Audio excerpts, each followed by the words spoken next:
बहुत बहुत धन्यवाद सर, आपने हमें मिलने का मौका दिया, अपने तक अपना हमारी बात रखने का आपने मौका दिया। ये company Indian medicine pharmaceutical corporation limited IMPCL जो कि आयुष मंत्रालय के अधीन भारत सरकार के अंतर्गत आती है। करंट में 2016 से इस कंपनी का प्राइवेटाइजेशन का प्रोसेस ऑन है। ये मतलब प्रॉफिटेबल है या नहीं, ये प्रॉफिटेबल PSU है। PSU प्रॉफिटेबल है सिंस इंसेप्शन सर। पैसा बनता है इसमें? पैसा बनता है, हम डिविडेंड भी पे कर रहे हैं सर लास्ट 2020। क्या इसका साइज क्या है?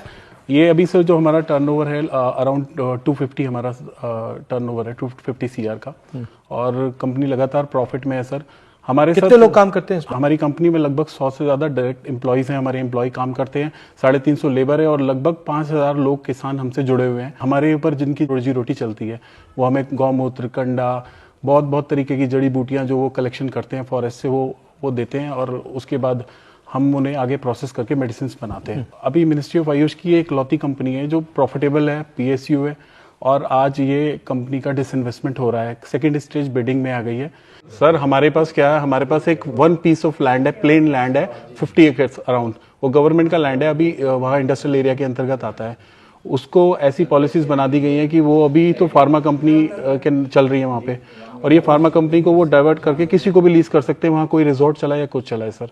क्या चाहते हैं हम, क्या करें, पार्लियामेंट में रेज करें? सर आप अपनी जो आपकी एक वॉइस है sir, loud and clear voice में जो अपनी बात रखते हैं सर, वैसे सिर्फ हमारी इस बात को एक बार प्रधानमंत्री जी को बोलिए। हम तो उनको लेटर लिखते लिखते थक गए, शायद आपकी बात सुनेंगे और एक बार इसको रिकंसिडरेशन में डालेंगे। आप कह रहे थे कि किसी की आंख जमीन पे है तो प्राइवेट या बंद करना चाह रहे हैं और फिर उस जमीन को बेचना चाह रहे हैं, कुछ आइडिया है आपको कि उनकी क्या, उनका योजना क्या है? वेरी फर्स्ट टाइम जब इसका कंपनी का ये डिसाइड हुआ 2017 में कि इस कंपनी को प्राइवेटाइजेशन किया जाएगा, उसके बाद 2019 में पहली बार इसका बिड पब्लिश हुआ, EOI पब्लिश हुआ। तो EOI पब्लिश होने के बाद उसमें कुछ बिडर्स थे तो वो बैकआउट कर गए, कुछ वहां पर इश्यूज थे वाटर के एंड ऑल, तो वो बैकआउट कर गए। उसके बाद अक्टूबर 2023 में दोबारा से इसको जो और एसेट्स, लैंड है और फैक्ट्री है?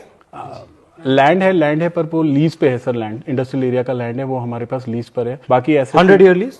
हाँ, और क्या एसेट्स है? बिल्डिंग्स हमारा इंफ्रास्ट्रक्चर है, प्लांट एंड मशीनरी है, हमारी मशीन है जो हमारे दवाइयाँ हम बनाते हैं, पैकेजिंग की। IMPCL ये कंपनी ही सिर्फ इसलिए जानी जाती है कि ये अपनी क्वालिटी से आज तक इसने जीता है, और पैरेलली कभी लॉस में भी नहीं गई है सर, प्रॉफिट मेकिंग है। सारे एम्प्लॉयज की सैलरी कंपनी खुद अर्न करती है और खुद अपनी सैलरी हम डिस्ट्रीब्यूट करते हैं। हम कभी गवर्नमेंट से कोई फंड नहीं लेते, जो गवर्नमेंट ने देना वो उनकी मर्जी है, वो कुछ इन्वेस्ट करना चाहे करें। बेसिकली पब्लिक सेक्टर को दे रहे हैं, मतलब बांट रहे हैं। हिंदुस्तान के जो एसेट्स हैं उनको बांटा जा रहा है। आप अगर एक बार गो थ्रू, ठीक है, विल लुक इनटू इट। हाँ, थैंक यू वेरी मच।